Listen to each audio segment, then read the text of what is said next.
My name is Elena Rossi. I'm 60 years old, a widow, and I live in a drafty but beloved brownstone in Chicago. For the last 25 years, I've worked as a senior project manager for a high-end interior design firm. I raised two children, Isabella, 32, and Matteo, 29, on a single income after my husband passed away from a heart attack when they were teenagers. I spent decades ensuring they never felt the gap his death left behind. I paid for private universities, covered rent in expensive cities, and funded internships. Last Wednesday, I received an email that made me realize I hadn't been building a family. I had been financing a fantasy. It was from Isabella. No subject line, just "Mom" in the preview. I opened it, expecting a final itinerary. We had been planning her dream wedding in Lake Como, Italy for over a year. I had already put down $40,000 for the villa deposit and the flight arrangements. The final vendor payment, a transfer of roughly $65,000, was scheduled to go out that Friday. But the email didn't contain flight details. "Dear Mom," it began, formal, cold. "Liam and I have been reviewing the guest list with his parents. Because the villa has strict capacity limits and Liam's mother wants to ensure a specific aesthetic for the heavy hitters attending, we've had to make some hard cuts. We think it would be best if you attended via the private Zoom link we've set up. It will be high definition, so it'll feel just like you're there." She ended it with, "We know you understand. You've always been the practical one." I stared at the computer screen until the words blurred. My coffee went cold. I didn't cry. I didn't throw my phone. Instead, a strange, icy clarity settled over me. They wanted the aesthetic of a high society wedding, funded by the mother they were hiding in the digital wings. I replied with 2 words, "Understood. Congratulations." I didn't ask why. I didn't beg. I closed my laptop, put on my coat, and took the train to the office. The silence was my answer. That afternoon, I walked into the local branch of my bank. The manager, David, knew me well. He'd helped me refinance my home to pay for Matteo's grad school. "Elena, good to see you," he said. "Ready to send that wire to Italy? The exchange rate is decent today." "No, David, I need to cancel the transfer." He paused. "The whole thing? The $65,000? All of it. And put a stop on any authorization for the caterer, too." He looked at me over his glasses, concern etching his forehead. "Is everything all right?" "Plans have changed," I said, my voice steady. "The investment didn't yield the expected return."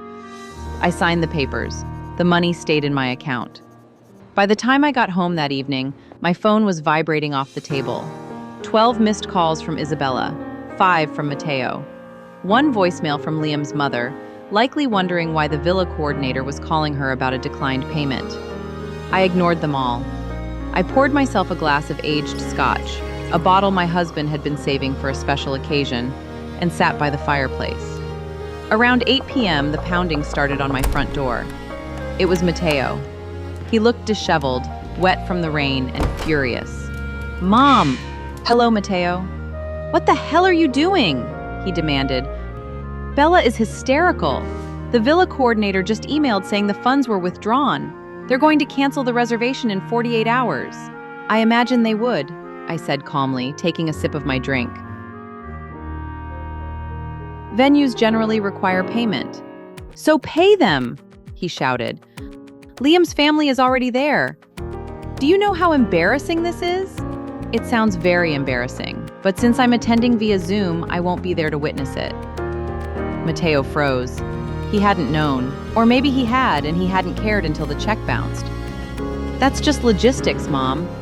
Liam's mom is very particular. But you can't just pull the funding. That's manipulation." "No, Matteo.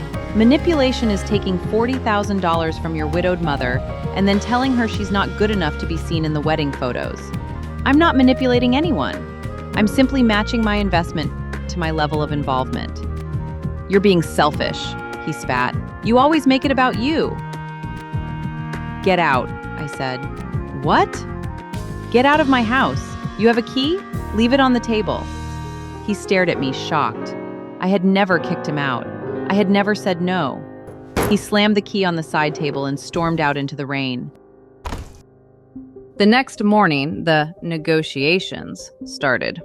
Isabella didn't apologize. Instead, she sent a long text. "Mom, please. Liam's parents are refusing to cover the difference. They said it's your responsibility.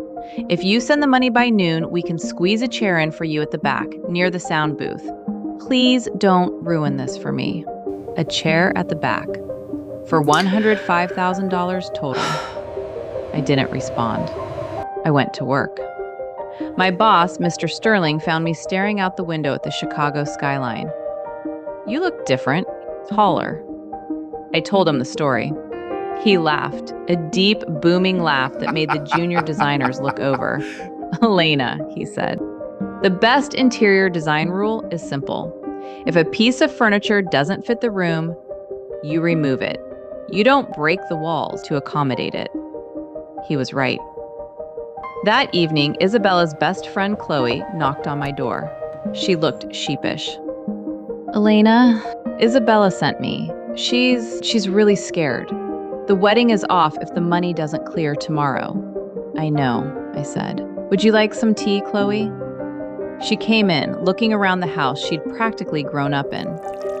"She knows she messed up," Chloe said quietly, "but she's too proud to admit it to Liam's family. She told them you were having a banking error." "It's not an error. It's a correction." "Is there anything she can do?" Chloe asked. "If she dumps the mother-in-law's plan? If she puts you at the head table? No. I'm done buying my seat, Chloe." The deadline passed. The wire was never sent.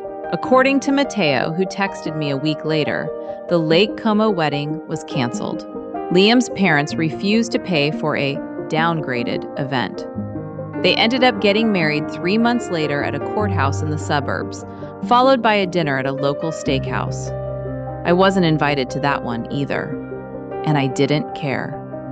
I took the $65,000 I saved and booked a trip I had been putting off for 30 years. Next week, I leave for a month-long architectural tour of Japan. I've also signed up for salsa dancing lessons on Thursdays. Isabella sent me one last email yesterday. It was angry, accusing me of destroying her happiness. I dragged it into a folder I named Old Business and closed the laptop. I realized I hadn't lost a daughter. I had just stopped paying for the privilege of being ignored. And the silence in my house, it doesn't feel lonely anymore. It feels like peace.